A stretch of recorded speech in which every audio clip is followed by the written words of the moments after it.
Olá, sou Andressa Stout. A gente está aqui hoje para um novo episódio do nosso videocast. Eu sou uma mulher de cabelos curtinhos, eu estou usando batom rosa, um casaquinho preto, óculos, fones de ouvido e atrás de mim tem uma parede branca e um sofá com uma capinha azul escuro. E hoje a gente vai falar sobre o tema de neurodiversidade e interseccionalidade com o nosso convidado Akin Sá. Então, eu queria dar muitas boas-vindas. Se você pudesse apresentar e fazer uma autodescrição também. Oi, gente, boa noite. Meu nome é Akin. Vou fazer minha audiodescrição primeiro. Então, eu sou um homem preto, de cabelos crespos, curtos. Estou utilizando óculos de grau com armação redonda. Tenho um piercing no septo. Tô com uma camiseta social preta com estampa de galáxias. Atrás de mim tem uma cortina branca. Bom, eu sou um homem preto, autista, sou trans, sou ativista no movimento da neurodiversidade já fazem aí alguns anos. Sou estudante de farmácia na UFPR e eu tenho uma página chamada Rei Autista, em que eu compartilho as minhas vivências a respeito do espectro autista, das minhas interseccionalidades, as coisas que eu acho interessante de falar com as pessoas e que, enfim, valem a pena ser compartilhadas. Acredito que seja isso. Legal. E o seu sotaque, de onde é? Então, eu sou natural da cidade de Volta Redonda, interior do Rio de Janeiro. Na região ali sul fluminense, mas eu vim para o Paraná, eu moro em Curitiba atualmente, né? Quando eu tinha 8 para 9 anos de idade. Então perdi bastante do meu sotaque, mas ainda tem aquela lembrança, assim, lá no fundo dá para perceber alguma coisa. Legal. Bom, então já que vamos falar sobre interseccionalidade, eu peguei um conceitinho aqui, para quem não conhece, né, para poder explicar um pouco melhor. Então, é um conceito sociológico que analisa as interações e marcadores sociais nas vidas das minorias. Então, a perguntinha que eu já queria começar fazendo até vi num videozinho seu, né? E é um tema que me interessa, que tem muita essa intersecção entre autismo e comunidade LGBT, né? Que 70% dos autistas fazem parte. Você tem alguma teoria de por que isso é assim? Como isso aconteceu? Como isso é explicado? Será que tem alguma explicação?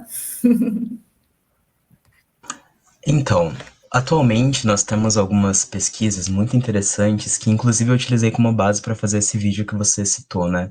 Uma dessas pesquisas é da Cambridge University que relata essa tendência que pessoas autistas têm de fazerem parte da comunidade LGBTQIAPN+, com uma maior frequência do que pessoas não autistas. E na pesquisa eles apontam isso, mas não tem aquela questão assim, né, do porquê isso acontece. Sempre fica essa questão no ar, né? O porquê de ser desse jeito. E eu aqui, eu gosto de interpretar esses dados de uma maneira que para mim faz muito sentido. Depois você comenta se para você faz sentido também. Quando a gente fala sobre espectro autista, as pessoas que estão no espectro autista, que são autistas, nós temos uma maneira um pouco diferente de experienciar as questões ao nosso redor. E quando eu falo que é uma maneira diferente, não é aquela maneira romantizada que as pessoas pensam, não, porque autista vive no próprio mundo, porque autista, é o planeta cor-de-rosa, porque são pessoas inocentes, são... A gente sabe que não é dessa maneira, mas é diferente. E essa forma de ver as coisas de uma maneira diferente faz com que a nossa interação com nós mesmos e com as outras pessoas, principalmente no sentido romântico, afetivo, enfim, se dê de uma maneira diferente. Então, se para uma pessoa que desde que nasceu algumas imposições e padrões sociais não fazem tanto sentido, você concorda comigo que é mais fácil você se desvencilhar disso? Se desde que você é pequeno você é ensinado algumas regras, eu não falo assim só sobre regras aí de padrões de comportamento de gênero, de sexualidade, mas regras no geral. Tem muitas coisas que a gente aprende que não fazem sentido. E algumas dessas coisas relativas a performances do que a gente deveria ser ou não nesse âmbito de gênero e sexualidade estão incluídas nessas regras que não fazem sentido. Então, para mim, pelo menos, desde muito cedo, Eu nunca entendi, assim, essa questão de o que que você precisa ter para ser uma mulher e por que que isso faz com que você seja uma mulher. É porque você nasceu desse jeito? Mas faz sentido ser assim? O que que faz com que um homem seja um homem? Ele precisa performar isso o tempo todo e se ele for de uma maneira diferente, ele também não vai ser um homem se ele se entender assim? E essas coisas sempre vinham na minha cabeça. E, enfim, depois eu fui entendendo, me compreendendo como eu sou hoje. E eu acredito que para outros autistas essa relação tá muito intrínseca também, sabe? Essa coisa de não fazer tanto sentido.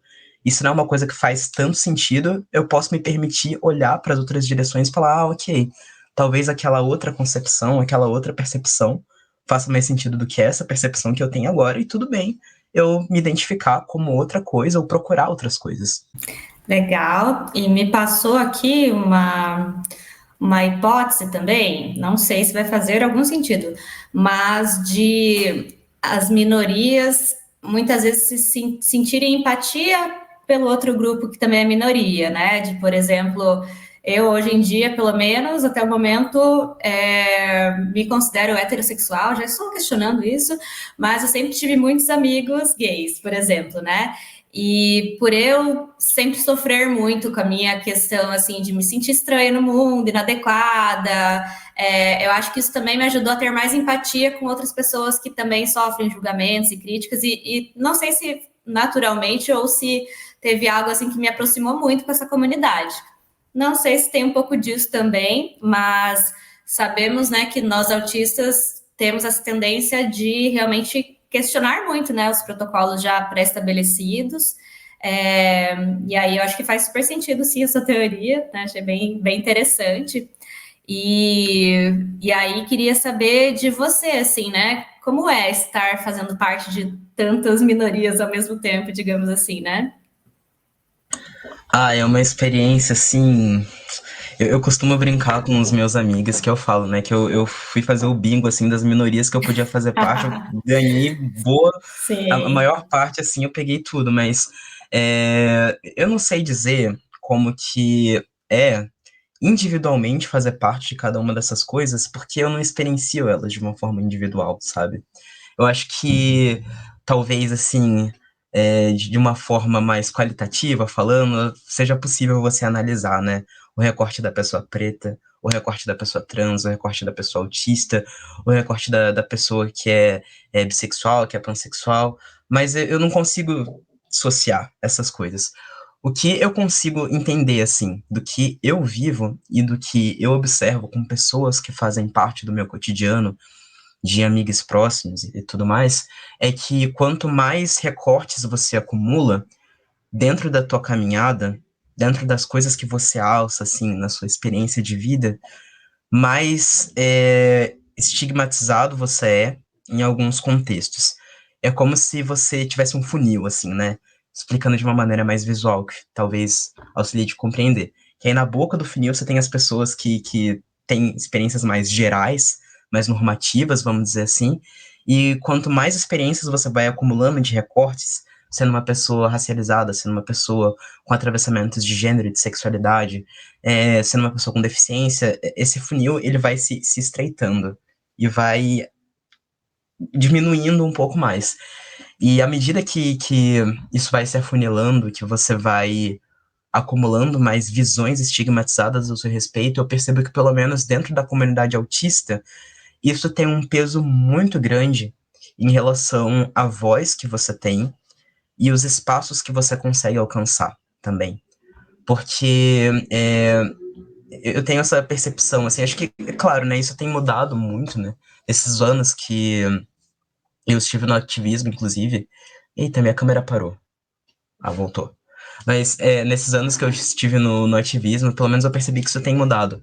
Mas ainda assim acontece muito. Quanto mais recortes você tem, mais difícil é das pessoas quererem parar para te ouvir. Acho que as pessoas enxergam como se tivesse um limite, assim, tipo, ah, beleza, se for um autista preto eu vou ouvir, ok, se for um autista trans eu vou ouvir, mas aí se for tudo isso junto, acumulado, acho que eu tô dando espaço demais, aí é diversidade demais. Eu já ouvi gente falando, inclusive, que era diversificar demais o discurso, porque eu quase não falo sobre autismo, mas, poxa, de quais autistas você tá falando? Perfeito.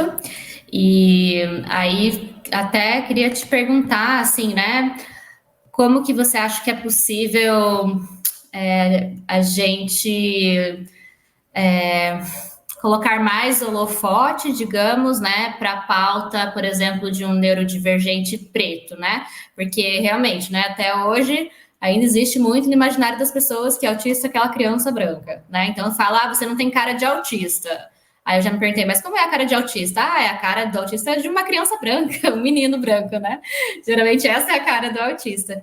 E como que a gente pode proporcionar, assim, né, que as pessoas possam ter mais espaço cada vez mais, né? Hoje eu já estou feliz que eu acho que eu estou abrindo esse caminho também, mas o que, que você acha, assim, que é possível de ser feito para não cair nessa invisibilidade, assim? Bom, eu acho que se a gente for partir de de critérios mais gerais, assim, o básico que eu acredito seria é, nós darmos a possibilidade, sempre que possível, do máximo de pessoas que nós pudermos alçar ali com o nosso discurso estarem participando do diálogo que a gente tá fazendo, que a gente está construindo. Porque, claro, né, é uma concepção assim, é uma conclusão tanto quanto óbvia, mas eu acho que não deixa de ser uma coisa muito importante, porque é impossível a gente falar sobre autismo sem falar sobre as vivências que as pessoas autistas experienciam. E quando eu falo assim de vivências das pessoas autistas, eu falo de todas as vivências, da vivência daquele autista que é considerado autista padrão, o menino branco, que foi diagnosticado ali na primeira infância, que tem os comportamentos mais característicos ali, que levam as pessoas a entender de uma primeira vista que aquela criança é autista. Eu falo das vivências do autista que é indígena, que está dentro da aldeia, que às vezes não tem condições ali por parte do Estado de ter uma estrutura que leve essa pessoa autista a ter acesso ao diagnóstico de uma maneira mais facilitada, de autistas que vivem nas periferias, que também tem esse lapso aí do sistema de saúde, não tem acesso a essas estruturas que fazem com que a pessoa receba o diagnóstico, né, tenha acesso aos seus direitos, e todas essas coisas que permeiam a existência dos autistas, né? Falar sobre essas diversas vivências e convidar essas pessoas para falar sobre esses recortes é essencial, porque aí a gente está contemplando um todo, né? A gente não está contemplando só uma parte muito específica, porque existe essa falsa crença, né? Que falar sobre autismo é falar sobre um ponto específico, sobre uma coisa só.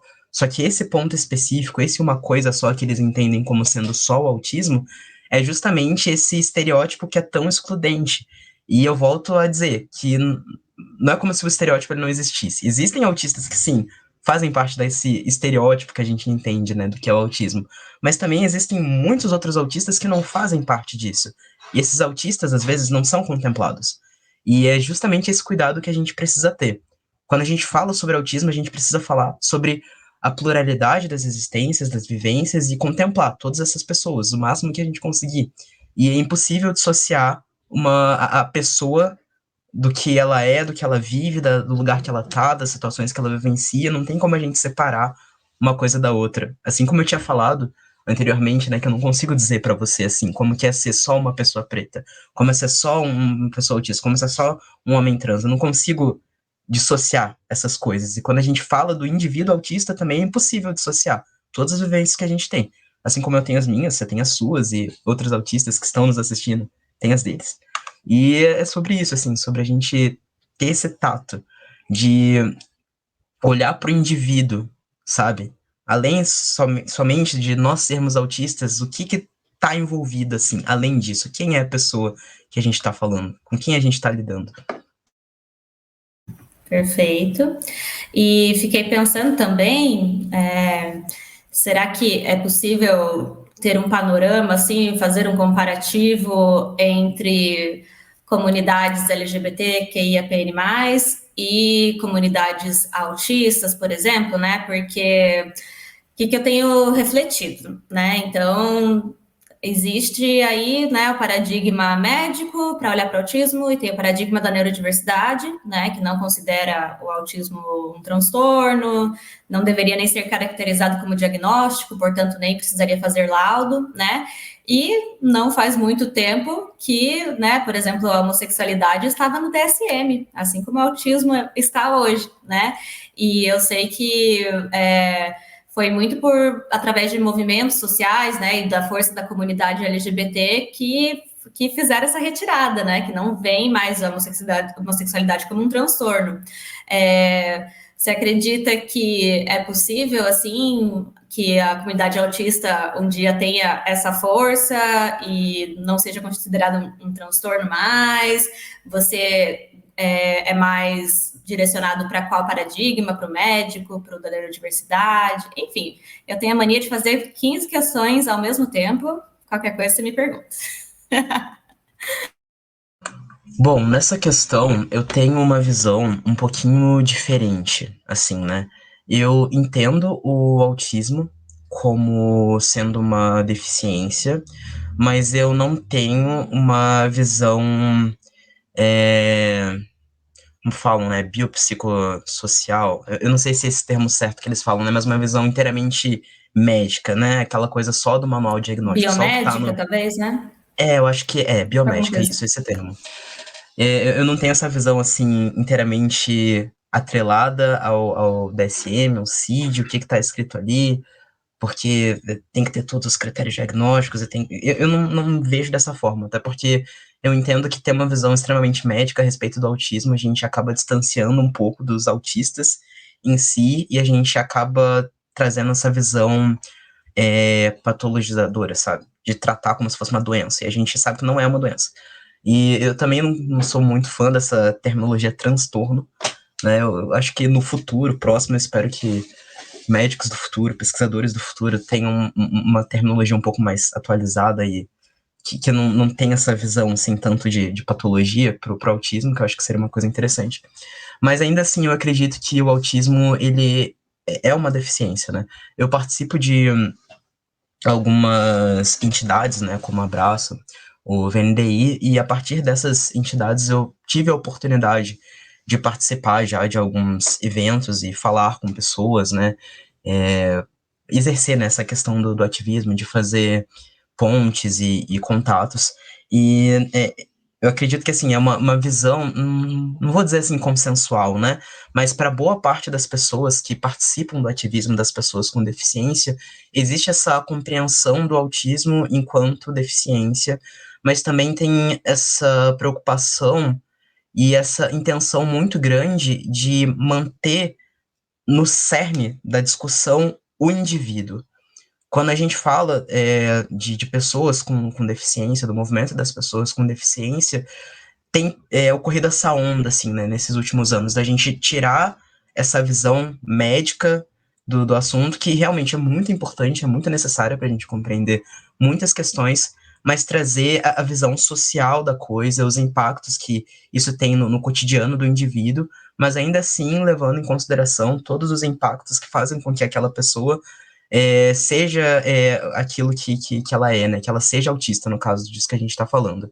Então, a minha visão é que nos próximos anos, assim, né, eu espero que as coisas se construam de uma forma a que essas situações de colocar os indivíduos numa primeira perspectiva, quando a gente lida de pessoas com deficiência, seja sempre o objetivo principal e, ao mesmo tempo, mantendo essa convicção de que nós fazemos parte no movimento das pessoas com deficiência e junto com outras pessoas com deficiência, nós podemos alçar muitos objetivos e participar de muitas coisas, né? E, inclusive, eu acho que a partir dessa união com outros movimentos irmãos, vamos dizer assim, né? Como, por exemplo, o movimento das pessoas com síndrome de Down, o movimento das pessoas com deficiência intelectual, que muitos autistas também fazem parte desses grupos, né? São lutas que associadas, juntas, somam muitas conquistas e que a gente consegue chegar em muitos lugares, né?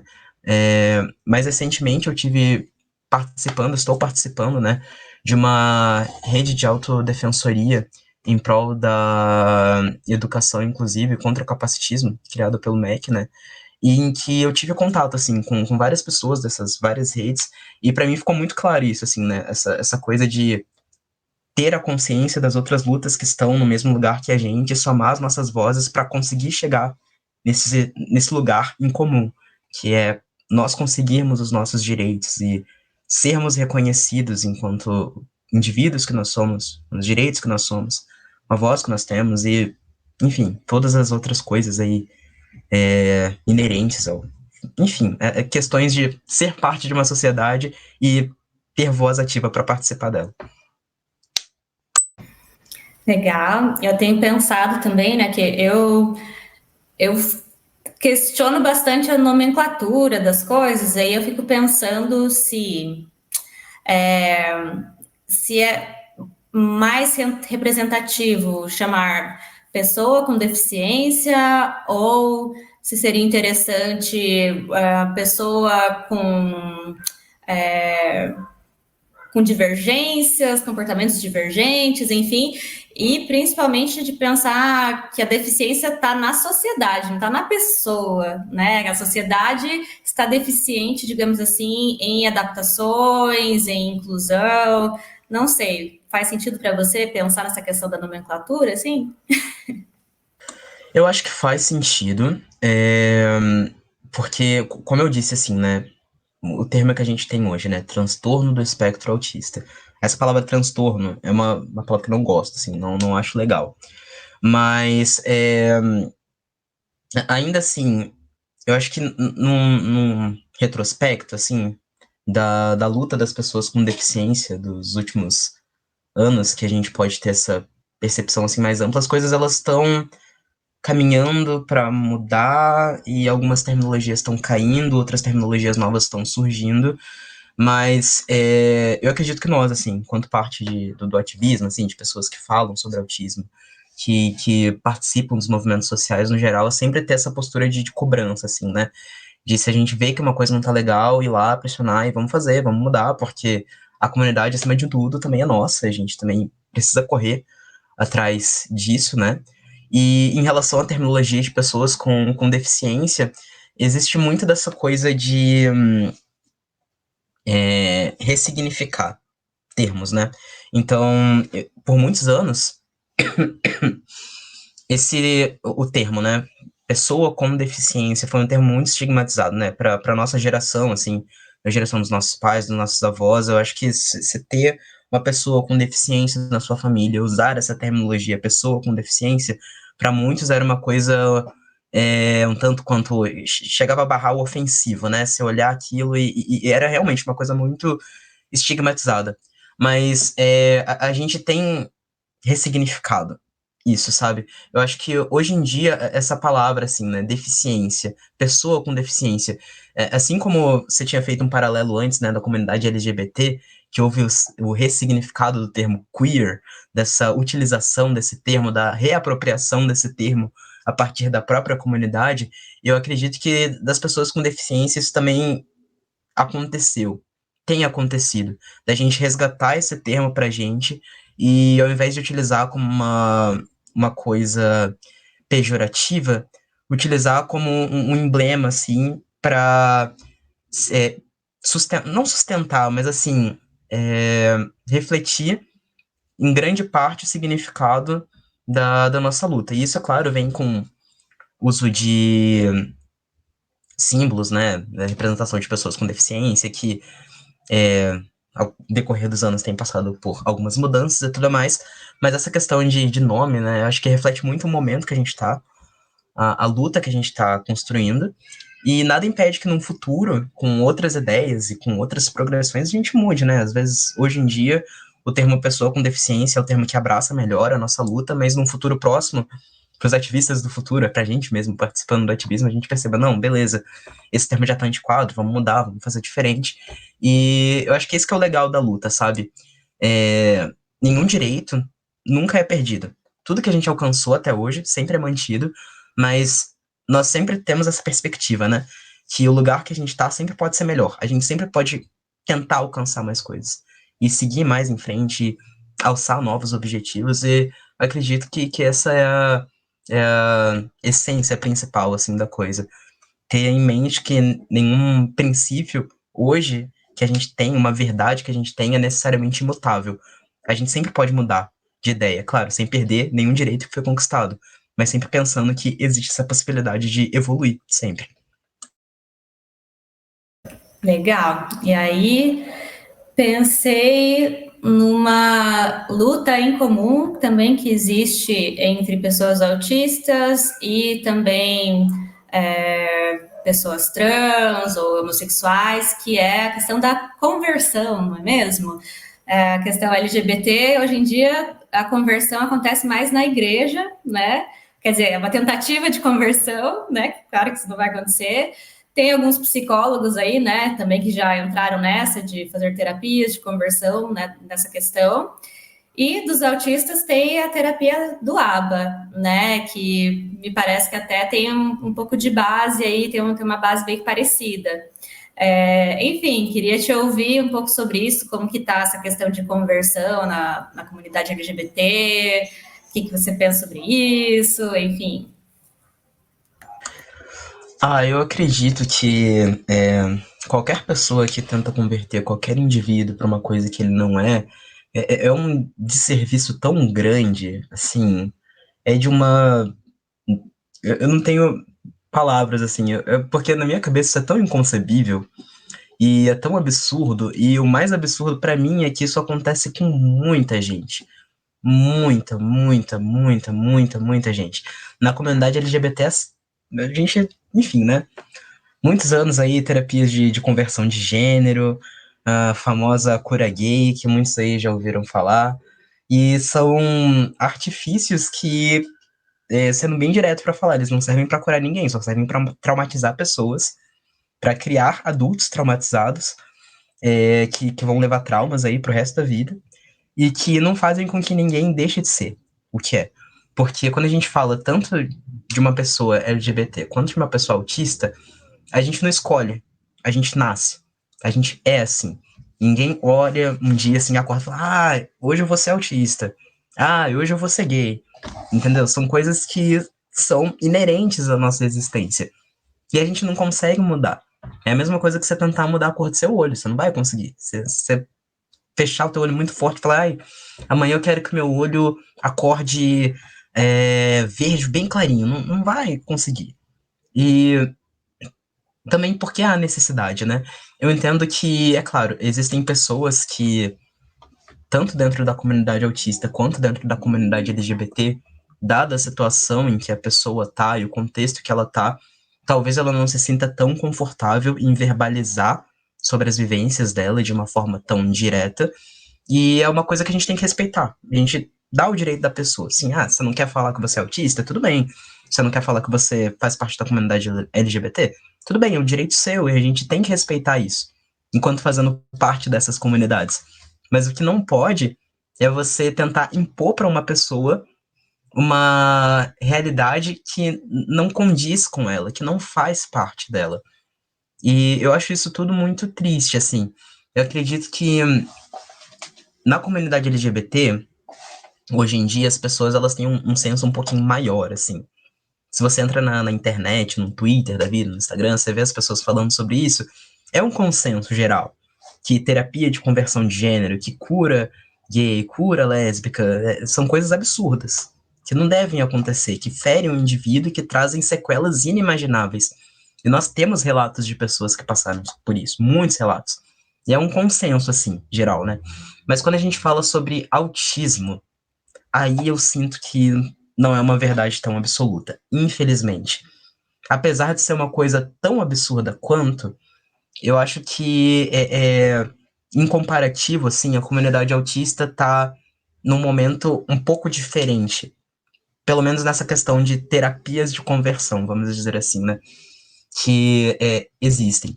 E é claro, né? Eu não tô falando que todas as terapias ali inerentes ao autismo e todas as formas de acompanhamento que uma pessoa autista vá passar são terapias de conversão, não é isso. Terapias são muito importantes, ajudam no desenvolvimento de muitas coisas, para muitas situações ali que são importantes para a vida da pessoa autista, mas nem tudo que é trabalhado por todos os profissionais, e aí existem profissionais e profissionais, nem tudo que é trabalhado é condizente com aquilo que a pessoa precisa. Eu vou dar um exemplo para vocês, assim, um exemplo geral de uma coisa que aconteceu comigo. Eu tenho muitos estímulos com as mãos, né? Eu fico mexendo muitas mãos. Vocês não estão vendo que eu tô com a mão abaixada aqui. Eu tava mexendo com um patinho de borracha aqui, falando com você. Mas aí, durante a adolescência, eu fiz terapia com uma psicóloga que ela via que eu tinha esses estímulos com as mãos, eu ficava fazendo esses movimentos assim com os dedos. E ela não queria que eu fizesse isso. E por muito tempo, assim, a minha terapia com ela foi direcionada a isso, a não fazer movimentos com as mãos.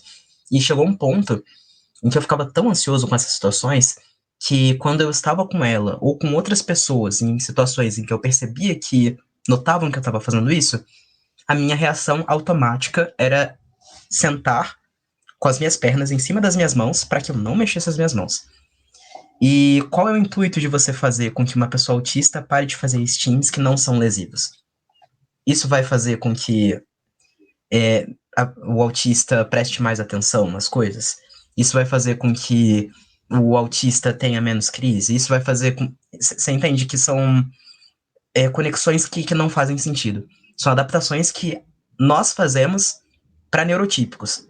Porque para nós que somos autistas, não faz sentido nenhum, assim.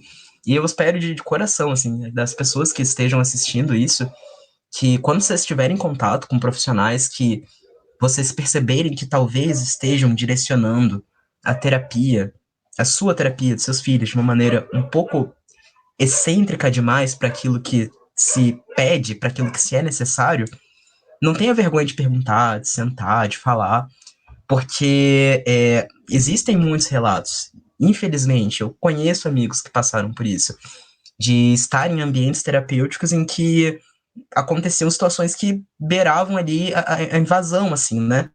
Da, da, da, dos princípios, assim, da pessoa, do limite do próprio corpo, da pessoa decidir o que ela quer fazer, o que ela não quer fazer, que eu acho que são coisas bem graves, e que eu espero, de coração, que num futuro próximo seja tão absurdo quanto a gente falar hoje de terapia de conversão de gênero, de cura gay, pra comunidade LGBT. Eu espero muito, assim, porque é uma das coisas que nossa, isso aí, na minha cabeça, não faz sentido nenhum.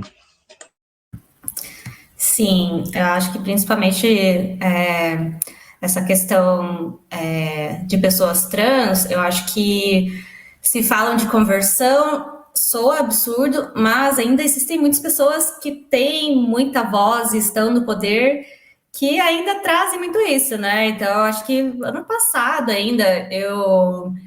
Ah, enfim, eu gosto de passar raiva às vezes. E aí eu tava no Instagram do Nicolas Ferreira, querido. E aí tinha uns vídeos lá de pessoas trans que se disseram convertidas em cis, né? E aí o Nicolas Ferreira falava assim: Ah, eu também sou uma pessoa trans, sou transformada por Jesus, tipo umas coisas assim, sabe? Enfim. E aí eu sei que quando junta essa questão de religião, isso alcança as massas, né? De um jeito muito grande. Então, é ainda algo que vai ter que ser discutido por muito tempo, infelizmente, né? A questão das Olimpíadas também, né? Todo esse preconceito. Enfim, não sei se você quer comentar sobre isso, senão vou trazer só mais assunto pesado aqui, porque é isso. É uma tristeza, mas. Faz parte, né? Faz parte, eu entendo. Eu só queria comentar uma última coisa, Claro. que, assim, a gente falou sobre essa questão, né? Eu disse que, assim, é um consenso geral, essa questão de que terapias de conversão de gênero e de cura em relação a alguma coisa são um absurdo, mas consenso não quer dizer que todo mundo concorda. Como você muito bem falou, ainda você consegue achar, sabe? Não é tão difícil. Eu não vou dar nome aí de pessoas na mídia, mas você consegue achar. Uma pesquisa no Google, você acha exemplos de pessoas que falam sobre isso. Infelizmente, a comunidade trans ainda sofre muito com essas coisas. Todo dia uma pessoa diferente falando que. Enfim, né? Mas, no geral, tomem cuidado com terapia de conversão, tá, gente? Isso aí não existe. Seja pra comunidade LGBT, pra comunidade autista, duvidem, saiam correndo, não confiem. Maravilha. Eu também nem deveria citar nomes, mas a minha impulsividade de TDAH vai na frente, tá tudo bem também. Bom, eu falei, né, que eu vou trazer mais dor e sofrimento aqui pra gente, por quê? Porque eu sei que você tem altas habilidades também, né? E que eu percebo assim, né, que muitas pessoas com altas habilidades, pessoas autistas, em algum dado momento da vida, ou atualmente ainda, já entraram em depressões profundas, né? E aí fico pensando se nas altas habilidades, por exemplo, sei que muitas pessoas têm um pensamento muito profundo, tem pessoas que têm uma hiperempatia muito grande. Então, a minha pergunta é: você acha que é comum pessoas com altas habilidades se envolverem em movimentos sociais e que isso pode ter a ver com esse aspecto de já ter vivido uma depressão ou de uma hiperempatia? Enfim, não sei se me fiz clara. Perfeito, se fez claro assim. Achei muito interessante a pergunta, inclusive. Eu acho que assim, no autismo a gente já tem essa questão da hiperempatia, né? Claro que não para todos os autistas, né? Não é um conceito assim universal, mas é relativamente comum você encontrar autistas relatando aí episódios em que a gente entende como um episódio que caracteriza uma situação de hiperempatia. E na altas habilidades a gente também tem isso, né? Eu acho que quando é um autista que tem altas habilidades, eu acho que a gente junta as duas coisas, assim, mescla. E aí, a minha percepção, eu vou falar a minha experiência, né? Eu aqui, claro que não é todos os autistas com altas habilidades vão experienciar isso. Mas eu sempre tive essa sensação que eu tentava abraçar o mundo com os meus braços, assim. E em retrospecto, eu vejo algumas situações que eu passava na infância, eu penso, meu Deus, eu realmente tentava abraçar o mundo com os meus braços. E é uma coisa muito engraçada, porque a gente vê determinadas situações e eu não sei, assim, eu teria que estar na cabeça de um neurotípico para saber como que reagiria a determinadas situações que são colocadas, mas parece que para mim, assim, é um impulso de eu vejo alguma coisa acontecendo e eu penso, meu Deus, eu não posso ficar parado. Eu não posso não fazer alguma coisa. Essa opção de não fazer alguma coisa não existe. Porque começa a surgir uma hiperatividade dentro de mim, eu começo a me mexer e eu fico incomodado e eu não consigo parar de pensar em outra coisa que não aquilo que eu quero fazer para ajudar uma pessoa. E se eu não fizer, eu não consigo, assim. E às vezes a gente se frustra porque a gente não consegue ajudar, e aí vem esses pensamentos, assim, de falha, de decepção, de você não conseguir fazer aquilo que você achava que você conseguia fazer. E também é um caminho, assim, que eu percebo que ter altas habilidades, às vezes, é uma coisa um pouco solitária, assim. Porque a minha cabeça, ela pensa tantas coisas ao mesmo tempo, e eu tento abraçar tantas coisas, e transpor isso para os outros nem sempre é tão fácil, porque eu acredito que também por essa questão do autismo, né? Estabelecer essa linha de comunicação que tenha um certo raciocínio lógico, assim, que para outra pessoa seja inteligível, para mim é difícil. E às vezes quando eu consigo transpor, dependendo do que eu faça ou da forma com que eu fale, não sei, às vezes fica beirando uma soberba, não sei, sei lá. E aí eu ficava muito sozinho, assim, em muitas situações. E eu me sentia triste por não conseguir fazer tudo aquilo que eu queria fazer para ajudar os outros. Eu me sentia triste por é, querer dizer certas coisas e não saber como dizer, ou quando dizia, eu dizia tudo errado, tudo trocado.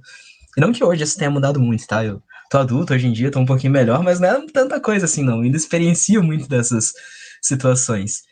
Mas, de fato, essa questão da hiperempatia e pessoas com outras habilidades é uma coisa muito, muito presente, assim. E eu tenho relatos, inclusive, de outros amigos autistas que também têm altas habilidades e que falam muito disso, né?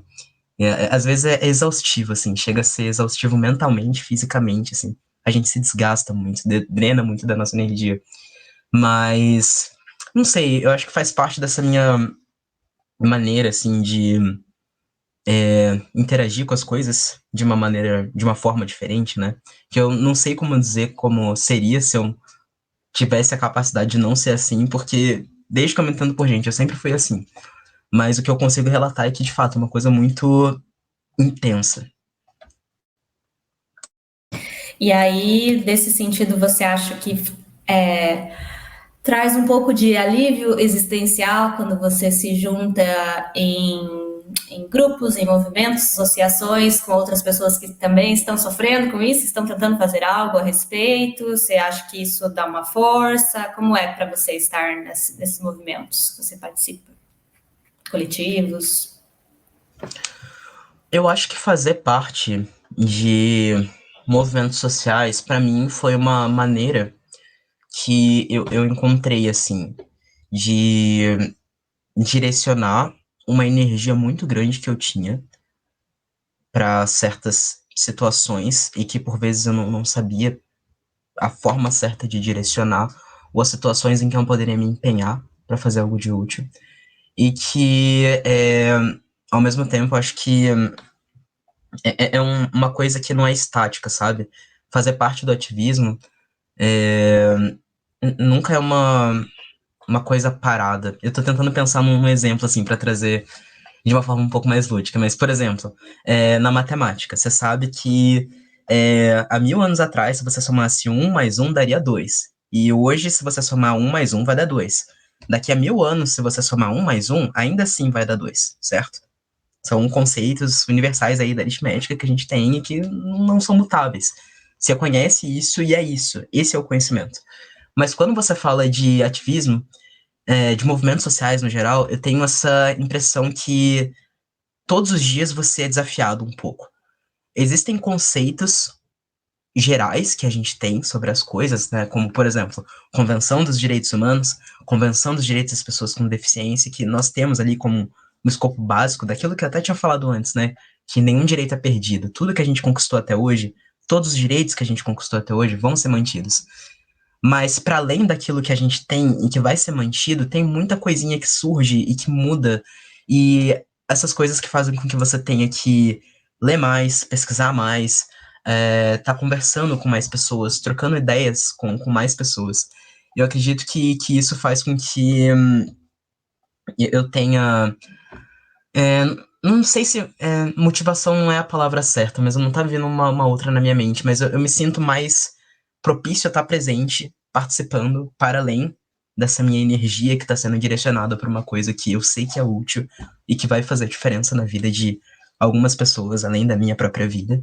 E também por eu estar me desafiando um pouquinho, todos os dias. Nunca é uma coisa estática. Se eu ler uma coisa hoje sobre o ativismo das pessoas com deficiência, se eu ler uma coisa daqui a 5 anos, eu tenho certeza que eu vou ler coisas novas.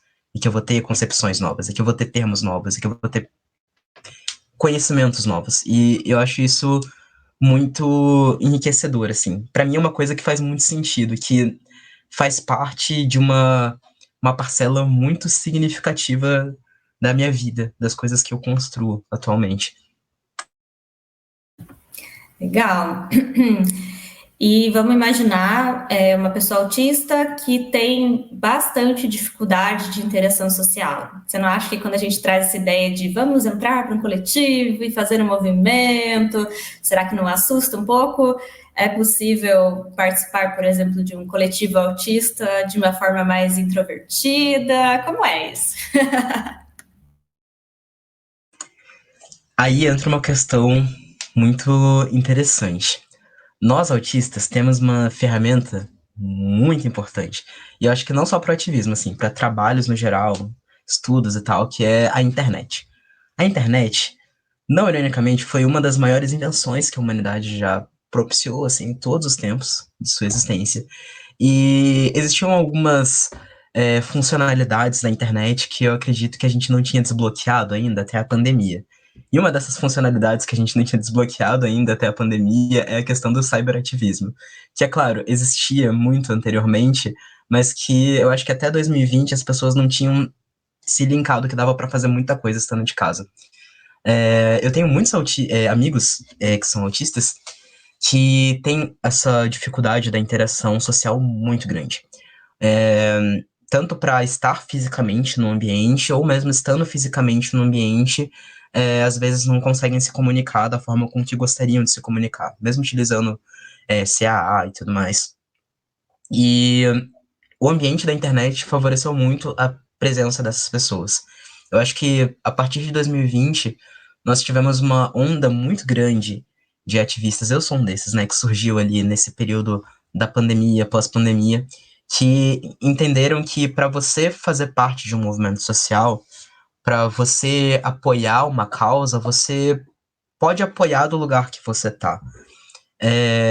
Para você dar suporte para a comunidade autista, você não precisa necessariamente ser aquele autista que vai num evento fazer um discurso, que vai estar participando de uma determinada roda de conversa, fazendo uma palestra, que vai estar falando no programa de TV. Você não precisa estar necessariamente nesses lugares se você não quiser estar. Só o ato de você, por exemplo, estar fazendo parte de uma comunidade, um fórum que discute essas questões, ou se você, esporadicamente nas suas redes sociais, lê alguma coisa interessante, compartilha algo a respeito desse assunto, se com os seus familiares e amigos, quando você tem essa oportunidade, você fala dentro daquilo que você consegue se expressar sobre o que você conhece e o que você acredita. Tudo isso é ativismo. Eu entendo tudo isso como parte do movimento social. É, eu tenho essa crença, assim, né, de que qualquer pessoa pode fazer parte disso. Não existe um quórum básico, assim, de objetivos que você tem que concluir para que você seja considerado um ativista. Eu, de fato, acredito que o ativismo está nessas pequenas ações, nessas nossas pequenas vontades de querer fazer coisas diferentes e de mudar o ambiente ao nosso redor. Às vezes a transformação ela não precisa ser no teu estado, no teu país, no mundo inteiro. Às vezes a transformação ela começa dentro da tua casa, com seus amigos próximos, com os ambientes que você frequenta, para as pessoas que você tem contato online, dentro daquilo que você consegue fazer. E tudo isso faz parte do grande ecossistema que a gente trabalha para fazer com que essas mudanças aconteçam, que o mundo gire, que o progresso venha e que as coisas mudem e que o ativismo não seja uma coisa estática. Então, se você é uma pessoa assim, você que está nos assistindo, tem vontade de participar de algo, não sabe por onde começar, assim, tenha em mente que as pequenas ações elas são muito importantes e que todo mundo faz parte disso. Porque imagina, se o mundo fosse composto só de pessoas que vão na ONU fazer discurso para falar de autismo, se todos os ativistas autistas fossem assim, o que seria do ativismo autista? Não é só sobre isso o ativismo, sabe? É muita gente fazendo parte de muitas formas diferentes e todo mundo pode ajudar um pouco. Ai, bom te ouvir, te dá até um certo alívio, porque eu já tentei participar de alguns coletivos, por exemplo, e até nessa questão cyber, assim, em todos que eu tentei, ai, grupo de WhatsApp, zilhões de mensagens por dia, eu não conseguia ler, aí tinha treta, aí eu já não conseguia lidar. Então, como é difícil mesmo com a internet, né, às vezes. Mas vamos para questões práticas, por exemplo, né? Então, eu sei que você faz parte aí do coletivo STEAM, né, que é da Federal. Queria saber mais sobre e, por exemplo, se eu quisesse participar de uma forma mais introvertida, é possível? Que formas as pessoas podem participar? Bom, o coletivo STEAM, ele é o primeiro coletivo autista da UFPR. O nome do coletivo STEAM é Coletivo STEAM, o Movimento Autista na UFPR. Ele foi criado tem uns 2 anos, mais ou menos, 2, 3 anos, acredito. E surgiu dessa ideia, né, de alunos autistas quererem criar uma situação ali de comunhão entre demais alunos autistas da Universidade Federal do Paraná, para que nós conseguíssemos ter uma mobilização um pouco maior, né, que você sabe, né, a gente estava até conversando um pouquinho sobre isso antes de entrar aqui para gravar, né, essas questões de estudantes da UFPR e tal, aconteciam, né, e acontecem ainda muitas situações que eu acredito que se não existisse essa certa mobilização, assim, essa organização um pouco mais inteirada, talvez alguns direitos que a gente tem direito não fossem alcançados de uma maneira tão fácil. Talvez algumas situações fossem um pouquinho mais chatas. E nesse sentido, essas mobilizações são importantes. E no caso, assim, né, se uma pessoa quiser fazer parte do coletivo Steam, falando particularmente, né? A gente tem o nosso Instagram do Coletivo Steam, só vocês pesquisarem lá, @coletivo Steam, se eu não me engano. Steam escreve STIM. E é só mandar uma mensagem lá, a gente coloca você no grupo e tudo mais. Nós aceitamos pessoas da comunidade universitária de Curitiba no geral, não só o FPR. E não tenho essa preocupação, assim, de, se eu estou no grupo, eu preciso interagir, eu preciso participar de todas as coisas, eu preciso estar em todos os eventos, eu preciso responder tudo. Não. Fiquem tranquilos. Tá tudo bem, assim. Nós entendemos que somos todos autistas e que situações de sobrecarga acontecem. E eu também fico muito sobrecarregado com muitas mensagens no WhatsApp. Eu também não consigo lidar, te entendo.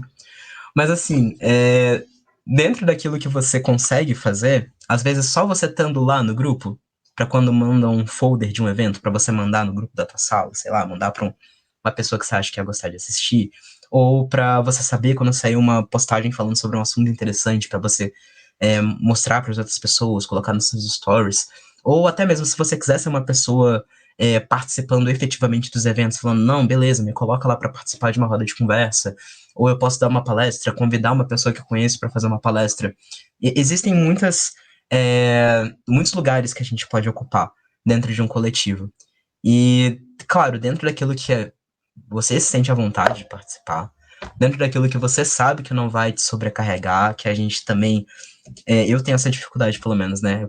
Eu abraço coisas demais e eu só vou perceber que eu abracei coisas demais quando eu já tô sobrecarregado, tendo meltdown, shutdown, aí já era, né? Mas dentro daquilo que a gente consegue, que a gente sabe que a gente pode fazer, todos são bem-vindos. E qualquer contribuição nesse sentido de somar com a nossa luta, seja mesmo só estando presente, qualquer contribuição é bem-vinda. Então não sintam medo, não fiquem acanhados. E são todos muito bem-vindos a participar. De verdade, estamos aí de portas abertas. Muitas pessoas novas estão entrando agora para o segundo semestre, né, que vão começar as aulas. E, enfim, cheguem lá, deem uma olhada. E se não quiserem participar depois também, tá tudo bem, sem ressentimentos, a gente entende. Mas se existe essa vontade, não deixem de participar, assim. Ou conversar com alguma pessoa que vocês saibam que tem um contato maior, assim, com essa questão do ativismo. Às vezes tudo que a gente precisa é só dar esse primeiro passo. Legal. E, por exemplo, eu, que já não sou aluna da Federal mais, eu ainda posso participar? É aberto para qualquer pessoa que já teve uma experiência universitária, é isso? Sim, exatamente. Inclusive, temos pessoas formadas lá no Steam já também.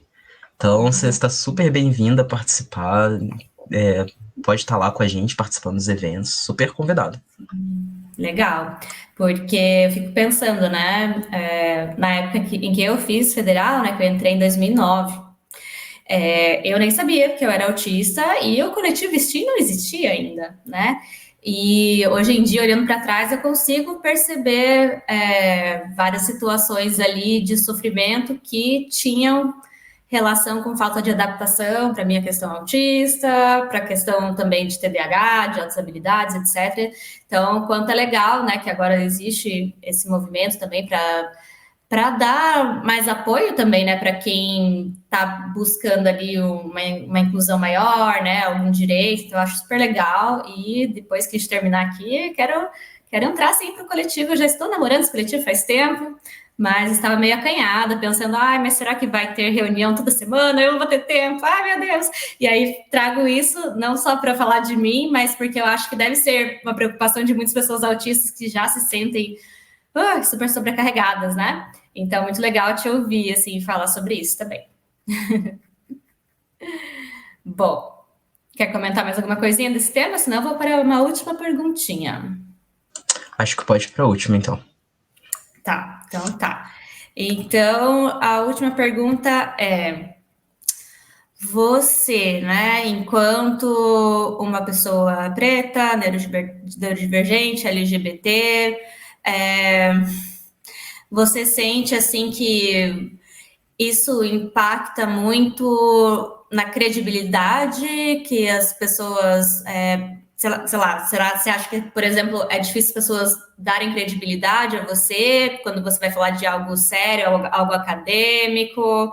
Eu sei que eu, enquanto mulher, muitas vezes sinto isso, eu, enquanto uma mulher com cara de novinha, sinto isso. Então, eu queria saber de você, assim, como que isso te afeta hoje em dia, como é que você navega por isso te é, desmotiva, enfim, né? Queria saber da tua experiência, até para se tiverem outras pessoas que se identificam com você, né, para se inspirarem também, para você ser esse ponto de representatividade, assim, enfim.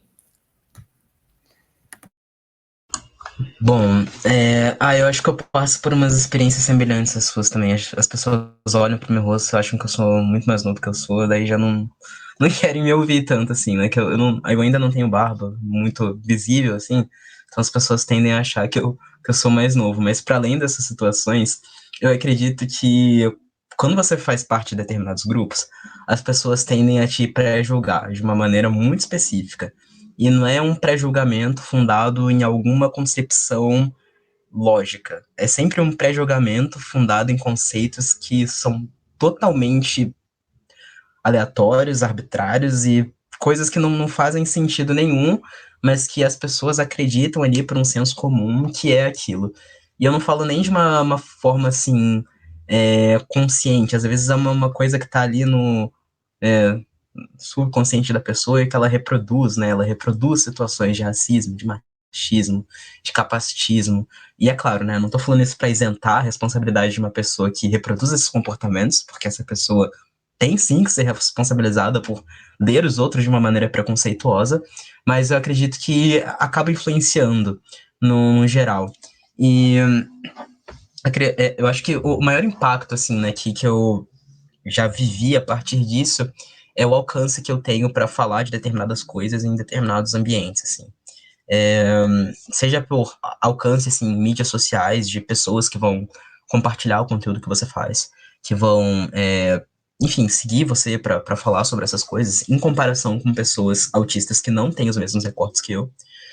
E também em relação a eventos, assim, no geral, né? Quando você tem a possibilidade de participar enquanto ativista de um movimento para falar sobre a tua causa, sobre as tuas questões, é, assim, é muito difícil no início, assim, principalmente quando a gente está começando a falar sobre essas coisas, e até depois, né? Hoje em dia eu ainda sinto muito disso. Tem muito desse estigma muito grande. As pessoas não querem ouvir você falar. E não é nem aquela questão, assim, de elas não sabem o que você vai falar e nem querem saber o que você vai falar. E isso é muito difícil, assim.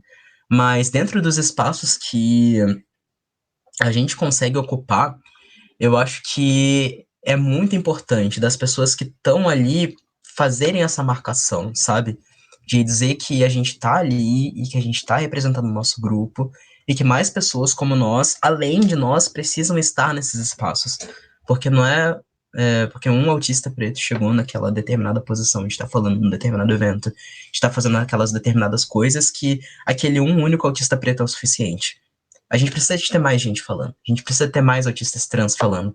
A gente precisa de mais autistas mulheres falando sobre esses assuntos. A gente precisa diversificar o recorte, sair do estereótipo, porque é tanta gente que é apagada nisso, são tantas histórias, são tantas lutas. E é um erro muito grande. Muito, muito, muito, muito grande. E, assim, se você tem essa vontade de falar sobre isso e sente que você quer atuar dentro do ativismo, que você quer fazer parte dessas coisas, vá atrás, assim, sabe? É claro que as oportunidades nem sempre são as melhores do mundo, não é sempre todo mundo que está ali disposto a ouvir, mas a sua voz é importante. Se você vive isso e se você tem um lugar de fala a respeito daquele assunto, sua voz é importante, e a sua voz merece ser ouvida. Representatividade é uma coisa que importa muito. Eu acho que tu pode até dizer também, né, Andressa, em relação a essa questão de representação, assim, né? É diferente quando você vê um autista que tem as vivências parecidas com a sua, você vê uma mulher autista falando, de ver uma outra pessoa autista que não necessariamente tem os mesmos recortes que você. E é claro que eu não tô falando que os outros autistas não são importantes, mas se ver na outra pessoa é uma questão muito importante. Eu gosto muito de trazer aquele exemplo, assim, né, daquele filme da Disney que foi feito uns tempos atrás, da Pequena Sereia, tem aqueles vídeos, né, das menininhas negras assistindo o trailer lá da Pequena Sereia sendo uma mulher preta, e todas assim olhando pra TV, e meu Deus, ela é igual a mim, tem a pele igual a mim, o cabelo igual ao meu. E representatividade é sobre isso, sobre você entender que você pode estar nos lugares. Você se vê no outro e pensar, eu posso seguir esse caminho se eu quiser seguir esse caminho. E eu acredito muito nisso, assim, sabe? Das pessoas que estão nesses lugares inspirarem mais os outros, assim, né? Claro que eu não sei se sou muita inspiração de muita coisa, mas eu sempre tento pensar assim, né? Que quando eu comecei, é, lá em 2019, 2020, falar sobre autismo, as pessoas que foram referência pra mim, pra eu olhar e falar, caraca, eu posso falar sobre isso também. E eu acho legal, assim, reverberar esse sentimento nas pessoas, para que a nossa comunidade, assim, de ativistas possa crescer cada vez mais, as pessoas se sentirem mais à vontade para falar, para compartilhar. Então, representatividade importa, e muito. Legal. E aí, só para fechar rapidinho, você indicaria o trabalho, por exemplo, de outras pessoas trans, que seja autista ou preto com TDAH, enfim, você tem pessoas para divulgar, até quem estiver assistindo, se quiser participar do videocast também, manda uma mensagem para mim, enfim, mas se você souber de mais pessoas, porque infelizmente, principalmente autistas pretos, eu conheço muito, muito pouco ainda, né? Alguns eu conheci no Instagram, mas eu não cheguei tanto nessa galera e que eu acho que é tão importante, né? Então, eu queria saber se você pode abrir caminhos aí e elucidar isso para mim também. Beleza, eu vou fazer assim. Acho que eu vou pegar umas 3 ou 4 pessoas que eu acredito que tem alguns recortes interessantes para vocês conhecerem, que são muito legais. Tem a Alpin, que ela tem um perfil no Instagram chamado The Black Alt. A Alpin é uma pessoa autista, trans não binária, é uma pessoa preta também, racializada. Ela fala sobre coisas muito legais, assim, nas postagens dela. A Alpin é uma amiga minha muito próxima. Enfim, vocês vão gostar. Tem a Alpin, tem a Luciana Viegas também, que é uma mulher preta, autista, ativista, foi uma das fundadoras do VNDI. A Luciana é uma das pessoas que atualmente, assim, na nossa comunidade autista do Brasil, que tem feito muitas coisas, participado de muitas coisas, ido a muitos lugares falar sobre os autistas aqui do Brasil, sobre os nossos recortes, sobre as nossas vivências. E ela, enquanto uma mulher autista preta, professora, ela ocupa lugares muito legais, assim. Quem tiver a oportunidade de conhecer o trabalho da Luciana, eu recomendo muito. Eu recomendo também o Instagram da Jéssica Borges. É uma mulher autista, indígena. Ela fala muito sobre as questões dela, sobre os recortes dela. Nesse sentido, ela é a atual presidenta da Abraça, é uma pessoa muito legal também, sempre participando de muitos eventos. Tem o Tio Faso, que é um homem autista preto também, para as pessoas que quiserem conhecer. Ele no Instagram, se eu falar não sai direito. O Tio Faso também é uma pessoa muito legal. E essas são algumas das recomendações, assim, que eu tenho. Claro, vocês podem, depois, se quiserem procurar nas minhas redes, eu vou ver se eu faço uma postagem, assim, para indicar mais. Eu sempre estou fazendo alguma coisa, né? Mas esses são alguns nomes legais que eu acho que vale a pena vocês conhecerem, assim, para ter uma visão um pouco diferente daquilo que a gente costuma ver com mais frequência sobre autismo. Ah, legal. E aí, quem estiver assistindo a gente também, né, no YouTube, pode deixar nos comentários também outros perfis para a gente seguir, para a gente realmente começar a compartilhar e ir furando essas bolhas, né? Mesmo dentro do autismo tem ali um padrãozinho, né? Do TDAH, outras habilidades, enfim. Então, acho que, né, se a gente é a favor da diversidade, vamos fomentar isso também, né? Então, já queria te agradecer muito, foi ótimo, excelente conversar com você. E já quero entrar para o coletivo Steam, a gente vai conversar depois. E se você tiver algum recadinho final aí para o pessoal, ou, enfim, vou passar a palavra para você e a gente já encerra. Bom, eu agradeço pelo convite. Foi uma conversa muito legal. Fiquei triste da Gabi não poder estar com a gente hoje, mas eu espero que numa outra oportunidade eu consiga conversar com ela, trocar ideia e tudo mais. Espero que vocês tenham gostado do nosso papo. Eu achei muito divertido, muito legal. E para quem quiser me seguir nas minhas redes, o meu perfil no Instagram é @reiautista. Se escreve HEY autista, junto, tudo bonitinho. E é isso, assim, espero encontrar vocês por aí. Pra galera que for entrar no ativismo, assim, me procurem também, podemos trocar ideias, indicações de leitura. Pra galera que quiser entrar no Steam também, assim como a Andressa, são muito bem-vindos a participar. E é isso, gente. Obrigado, beijo pra vocês e até outro dia. Maravilha. Então tá bom, muito obrigada. Vamos descansar também e compartilhem com seus amigos para chegar em mais pessoas e curtam toda aquela coisa do YouTube, curta, compartilhe, salve, etc. Ajuda nós aí, pessoal. Um beijão, tchau, tchau.